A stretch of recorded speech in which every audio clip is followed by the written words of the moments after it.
जनाब मोहतरम मियां उमर खताब जोया साहब, जनाब मोहतरम हनीफ खान बुक साहब, जनाब मोहतरम सैयद मसूद शाह साहब, जनाब मोहतरम अकबर खान लोधी साहब, जनाब शफकत बोदला साहब, जनाब मोहम्मद खान नंबरदार साहब, जनाब मियां अब्दुल रज़ाक नंबरदार साहब, जनाब मियां मुस्तफ़ा महार साहब, पीर खालिद बोदला साहब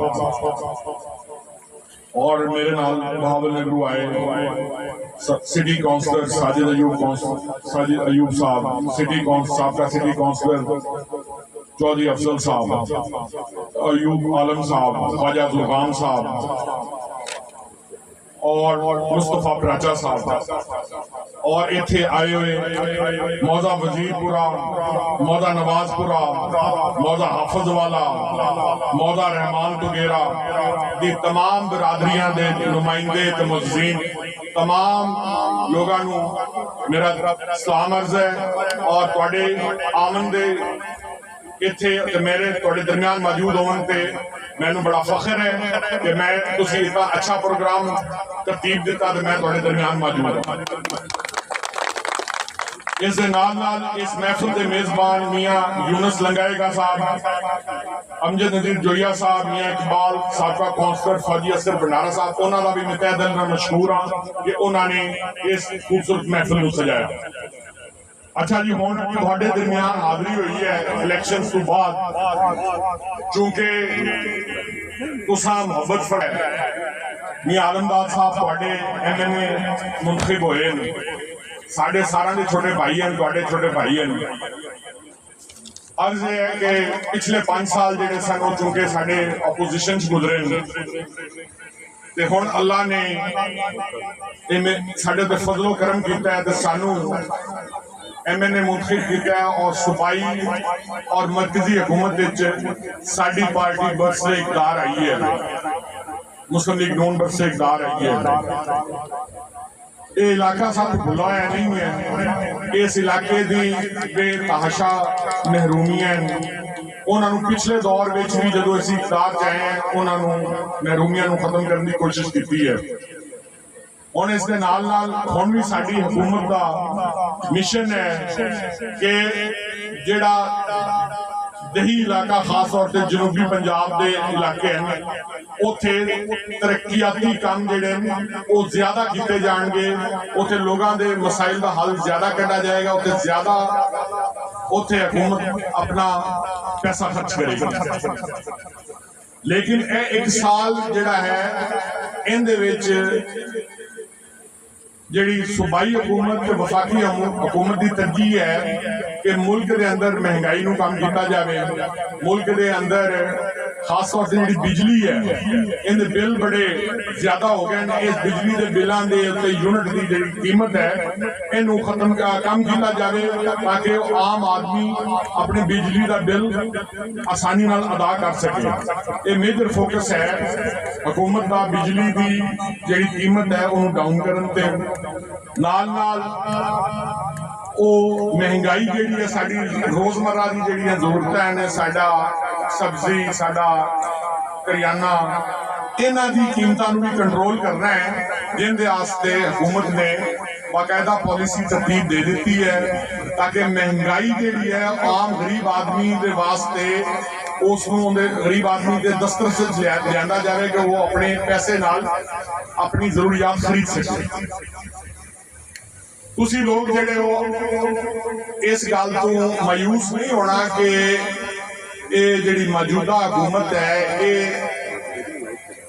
नून लीग ने हमेशा अवामी फायदे का काम किया है, अवाम के फायदे का काम किया है और अवामी उमंगा के मुताबिक उन्हें पॉलिसियां बनाई। इनके जो सीधा सीधा पॉलिसियां जड़ियां ने एक ज़राअत है साड़ी वो अली काफ़ी मसाइल का शिकार है, तो ज़राअत के इलाके तरक्की वास्ते उन्होंने ग्रीन ट्रैक्टर स्कीम लिया है कि जिसका आगाज मेरा ख्याल है कि 18 सितंबर को हो गया है और गालबन 18 या 20 सितंबर को ये पॉलिसी का आगाज होया जी 20 अक्तूबर तक जो छोटा काश्तकार है अपनी ग्रीन ट्रैक्टर स्कीम की हवाले अपनी दरखास्त जमा करावे। और उन सबसिडी दे के ते ग्रीन ट्रैक्टर जिहड़ा ना मुहैया किया जाएगा। ये एक बड़ा अच्छा इकदाम है जिहड़ा हुण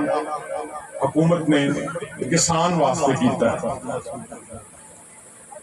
ते तुसीं बाकी साडी जिहड़ी सेहत है सेहत और तालीम के लिए सूबाई हुकूमत की बड़ी तवज्जो है कि सेहत और तालीम के म्यार को बेहतर किया जाए और सेहत के शोबे साढ़े जो रूरल हैल्थ सेंटर हैं साढ़े जो बेसिक हैल्थ यूनिट हैं उन्हों की कारकर्दगी को अच्छा बनाया जाए। साढ़े जो हॉस्पिटल्स हैं तहसील हैडकुआर्टर्स से उन्हों की कारकर्दगी को अच्छा बनाया जाए। ते सेहत और तालीम हर मुआशरे की बुनियादी जरूरत है, हर इलाके की बुनियादी जरूरत है। इसके फिलहाल साड़ी चीफ मिनिस्टर साहबा मैडम मरियम नवाज का खास इस फोकस जा रहा है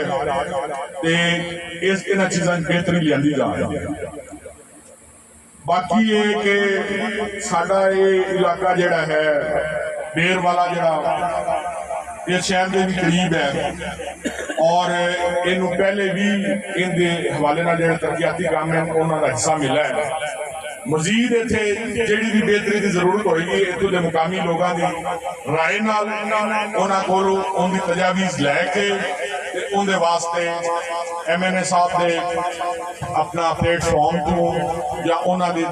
तरफों जिहड़ा भी हिस्सा होएगा उस इंशाअल्लाह जरूर पाऊंगा। दूसरा इलाके के जो इंफरादी मसाइल होते हैं मतलब जिमें लोगों अपने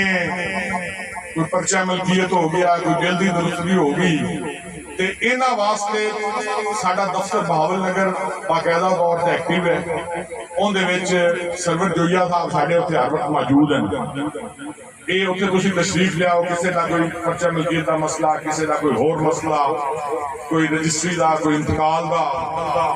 कोई होर सरकारी मामला हो गया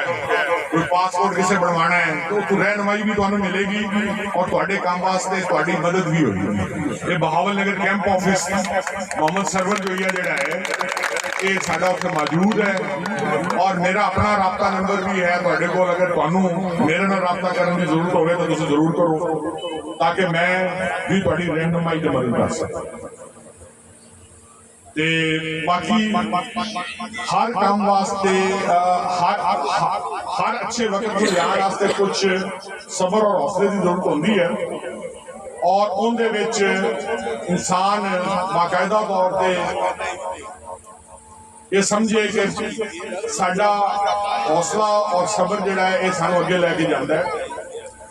ये जिहड़ी गवर्नमेंट हुण आई है इनू बेतहाशा चैलेंजिस का सामना है लेकिन इसके बावजूद ये तस्लीम किया जा रहा है कि पंजाब गवर्नमेंट की जिहड़ी 6-7 महीनों की कारकर्दगी है वो टॉप ऑफ द लाइन है और उस सूबे के वास्ते जिहड़ियां पॉलिसियां और इकदाम उठाए जा रहे हैं सूबे के अंदर वो अपना आवाम तक उन्होंने नताइज इंशाअल्लाह पहुंचणगे और जरूर पहुंचणगे। हुण मैं ज्यादा लंबी गल नहीं करांगा बस तुहानू यही है कि तुहानू किसी हवाले नाल सूबाई महकमा या वफाकी महकमा जिहड़ा भी उन्हां नाल कोई काम होवे तुसीं राबता करो और इंशाअल्लाह तुहाडी उनकी रहनुमाई भी होएगी और मदद भी होएगी। और बाकी ये हो गया कि साडी बाकी इज्तमाई जिहड़े मसाइल हैं वो गवर्नमेंट ने उन्हें फोकस किया हुआ है उन्हें ज़राअत है साड़ी वो अल्लाह ताला उन्हें साड़ी हुकूमत की भी मदद करे ते अल्लाह ताला का तुसीं सदो करम होवे ते साडा ज़राअत दा शोबा तरक्की करे ताकि गरीब किसान मजदूर सब के घर च खुशहाली आवे। और मैं तुहाडे सारे दोस्तों का शुक्रगुजार हाँ जिन्हें तशरीफ लियाए तो मैनू मेरे ख्यालों का इजहार करने का मौका मिला तुहाडे दरमियान और अल्लाह ताला साडे सारा हिफ्ज़ो मान च रखे ते असीं सारे उम्मीद हैं और इस कोशिश है कि साडे इलाके के हालात समरन साडा मजदूर खुशहाल हो साडा किसान खुशहाल हो साडे बच्चों की तालीम उन्होंने अच्छे तरीके नाल मिले साडी सेहत और इलाज मुमकिन हो सके और नाल दे नाल असीं पंजाब दे साडा सूबा भी तरक्की करे ते साडा मुल्क भी तरक्की करे। बहुत